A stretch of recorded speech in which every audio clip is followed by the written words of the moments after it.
banyakubahwa batumire bahire mwebwe mwese mwitavye bino birori. Imbere yo gusozera nyene icubahiro umukuru w'igihugu cacu ashaka kwibutsa no gutanga impanuro kuvyo tubwirizwa kugenderako kugira ngo tubumbatire ubumwe. Navyo ni nkibi, tumenye kandi tumenyere kwinsiguro n'intumbero abanyamahanga bahaye amoko mu Burundi atakuri kurimwo, kuko abantu basangiye ururimi rumwe, imico n'imigenzo, baba basangiye n'ubwoko, bagasangira gupfa no gukira, kanatsinda n'umuryango umwe. Twame tuzirikana rero ko turi bamwe mu ngobyi imwe, ari bwo Burundi bwatwibarutse. Mwamwe mwibuka ko Burundi ari nk'umuryango umwe, kuko n'umukuru w'igihugu nta handi muzumva bamwita se wa bene Burundi, se Barundi. Hariho ibintu bidatana mu ndagano vyama bigendana: ubutungane, ubumwe n'amahoro. Dutegerezwa kwama tubihagarariye, kuko iyo hahazemo kimwe gica gihungabanya ibindi. Turushirizeho kwitaho no guteramira umutekano, ntihagire abadusubiza mu ihumbi bitwaje amacakubiri y'amoko n'ibindi.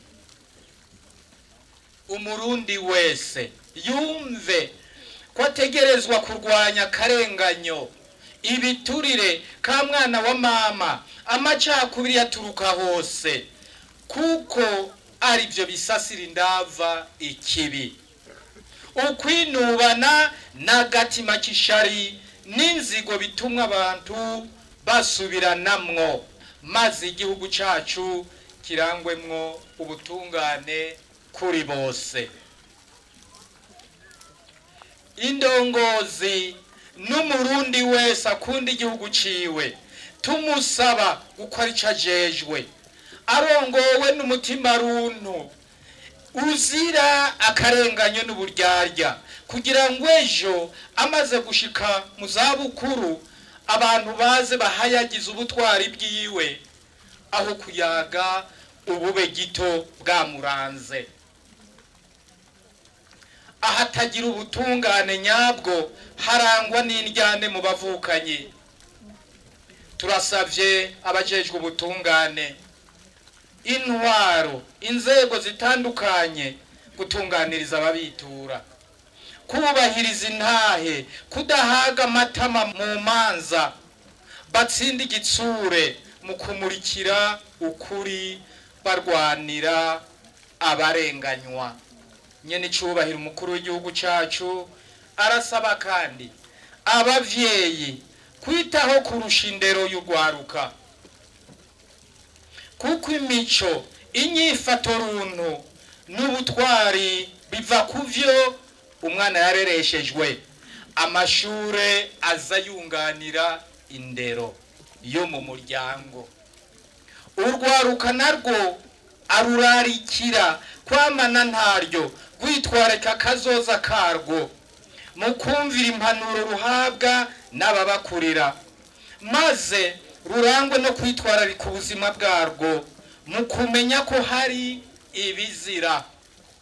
Gwirinde kujanya nyabahururu, gwiyubare, gwongere rukoreshe ubuhinga bwa none mu bifise ikimazi biruteza imbere. Indongozi azisaba kwereka abo zijejwe iyo tuvuye, aho turi niyo tugana. Nitwame hahandi nk'ibirenge, ariko nyabuna tubone ko dutegerezwa kujabukira ku mugogo umwe utwerekeza kwiterambere. Mu kubandanya dutsimbataza ubumwe bwamye buranga Abarundi, dusamire hafi umugenzo wo gufashanya, kuko tuzi neza ko wamye ufise uruhare rukomeye cyane mu mibano. mu guhuza abantu mu bihe bigoye cyane by'umunezero, maze urukundo rusasagare mu Barundi. Nyene icyubahiro umukuru w'igihugu cyacu ahamagariye Abarundi gukunda igihugu cabibarutse bahereye mu miryango, mu kibano no ku nzego zose zigize igihugu.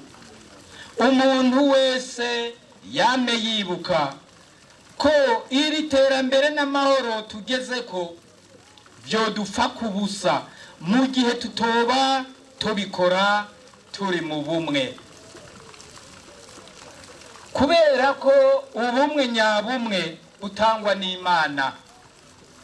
Twame tuyisaba ko bworama bukaramba, maze bigaragarire mu bikorwa n'urukundo muri bene Burundi. Nyene icyubahiro umukuru w'igihugu cyacu arasaba Abarundi kubandanya bashigikira umugwi wo kumenya ukuri no kunywanisha Abarundi severe mu ntumbero yo gutsimbataza ubumwe n'amahoro, kugira ngo za nkovu ziguma zibutsa akahitiye zizimangane. Twirinde na ntaryo guhemukira basokuru baturaza ubumwe atari gicuga. Twiyunge dusenyere ku mugozi umwe, maze turwanirize hamwe umwansi atuzigirije w'ubukene, turi mu mahoro n'umutekano. Tumenye ko kazoza k'iki gihugu katuraba twese atanumwe avuyemwo, kandi ko igihugu kizoba ico dushaka ko kiba. Turonderere hamwe twese ico tuma dushika kw'iterambere rirama. Twoye kuba nk'ababasuma basangira kwiba ariko bakaguma binubana barerekana hagati yabo. Twibutse ko hacibonekeza impwemu y'ukugumuka mu bantu bamwe bamwe. Abarundi ntituzobihanganira abagomba kutugarukanamwo iyo ngendo mbi igayitse yo kwisamburira ko nk'impene.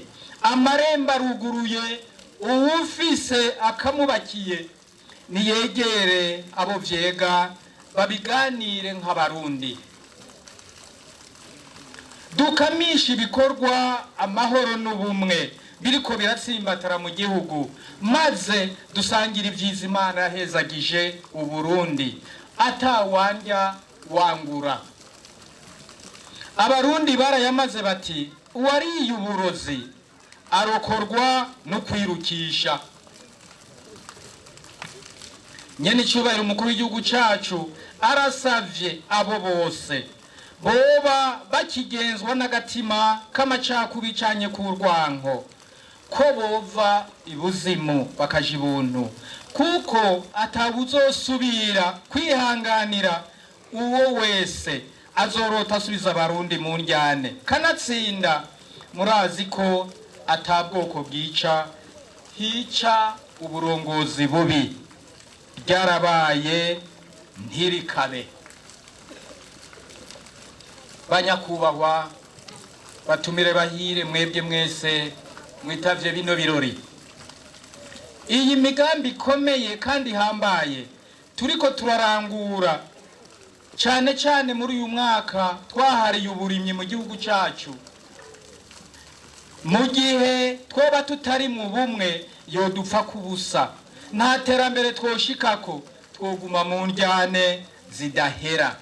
Iterambere ntiryizana, riraronderwa. Ivyo navyo bigashoboka mu gihe abantu bidegemvya mu bumwe n'amahoro. Abarundi tugwize rero imigambi imurikira iterambere, hanyuma akatubakiye kose kadutere kurondera inyishu zizira ingimba. Dufatanye mu nda tugasenyerana ntaryo ku mugozi umwe, tugategera tukongera tukazirikana ko ubumwe ari isoko ry'ivyiza vyose, kandi ko aribwo butuma habaho igihugu citunganije nta nkeka ko tuzotera imbere, amahoro n'umutekano navyo bikadushwara. Nyene cibara umukuru w'igihugu cacu arasubiye gutera akama abarundi bahungiye mu mahanga ngo batahuke mu gihugu cabibarutse, bareke kuza baratega amashi kandi bashobora kwigaba bakigaburira, bamenye ko bafise aho bavuka, ntibasubire kwiyaka iteka ryo kwitwa abarundi, maze baze gufashanya na bene wabo kurwanya umwasi mukuru ariwe bukene. Nyene icubahiro umukuru w'igihugu cacu ntiyorangiza kandi adasubiye kwibutsa abarundi urugamba tumazemwo iminsi rwo kurwanya ikiza ca coronavirus. Imana yacu yarakingiye igihugu cacu nticazingamikwa n'ico kiza, aho gitema gitongora hirya no hino kw'isi. Abasokuru bacu nabo barayamaze ngo uhenzwe n'agahengwe acana inkinzo. Ntidusubire gusamara ngo twijajare mu kwibagira gukurikiza amabwiriza yo kwirinda ico kiza, twikingire mu gukaraba kenshi gashoboka, twipimishe urwaye yivuze, ntidusubire kumanuza Imana mu kuba babahebiyake. Mu gusozera, nyene icubahiro umukuru w'igihugu cacu asubiye kwifuriza abarundi bose iyo bava bakagera umunsi mukuru mwiza bawuhimbaze mu rweze. Uburundi bwacu buhorana ubumwe n'abagabo nitekane nk'uko ururimbo ruhayagiza igihugu cacu rusozera ruvuga. Nihahangame ubumwe n'amahoro mu gihugu cacu. Imana ihezagira Uburundi n'abarundi. Murakoze.